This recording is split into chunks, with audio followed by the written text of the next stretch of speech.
কিছুদিন আগে JCC meeting হয়েছিল এবং জেসিসি মিটিং হচ্ছে জয়েন্ট কনসালটিভ কমিটির meeting, high power committee meeting.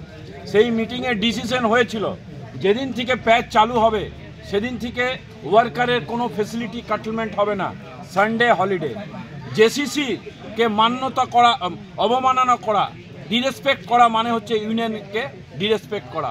তা সত্ত্বেও 2 অক্টোবর ম্যানেজমেন্ট বন্ধ করেছে। পরে জানলাম এই ডিপার্টমেন্টাল ওসিপিটাকে বন্ধ করার চক্রান্ত চলছে। প্রাইভেট প্যাচটাকে চালু করে ডিপার্টমেন্টাল প্যাচ এদের চক্রান্ত করে বন্ধ করার চেষ্টা করছে। আমরা অনেক 4 মাস ধরে ওয়েট করেছি। বিভিন্নভাবে যে সমস্ত কোটি কোটি টাকার গাড়িগুলো, এইগুলো ইচ্ছাকৃতভাবে এক্সারভিশন ডিপার্টমেন্ট থেকে ব্রেকডাউন করা হচ্ছে যাতে কোনোভাবে কয়লা উত্তোলন না হয়। কয়লা মুখে উত্তোলন করার এই ম্যানেজমেন্ট কয়লা উঠাতে চাইছে না, একটাই কারণ, প্যাচটা চালু করব, ডিপার্টমেন্টাল প্যাচ বন্ধ করব, ডিপার্টমেন্টাল ওসিপি বন্ধ করব। এর বিরুদ্ধে আমাদের লড়াই। এরা ইংরেজদের মতো শাসন শুরু করেছে। যে ওয়ার্কার আছে তার অ্যাটেন্ডেন্স কেটে দেওয়া হচ্ছে।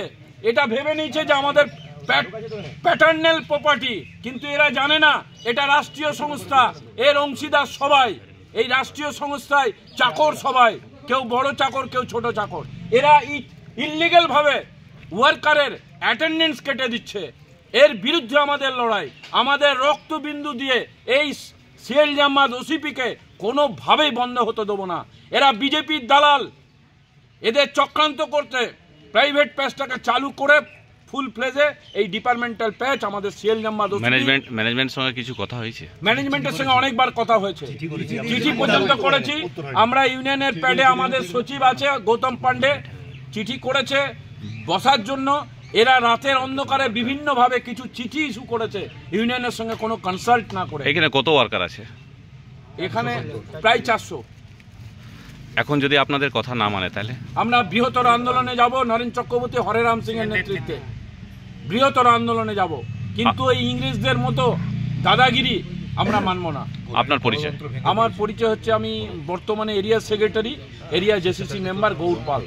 আমার পাশে আছেন গৌতম পান্ডে, ইউনিট সচিব এখানকার, এবং president CL Jamat OCP Shivram Bauri.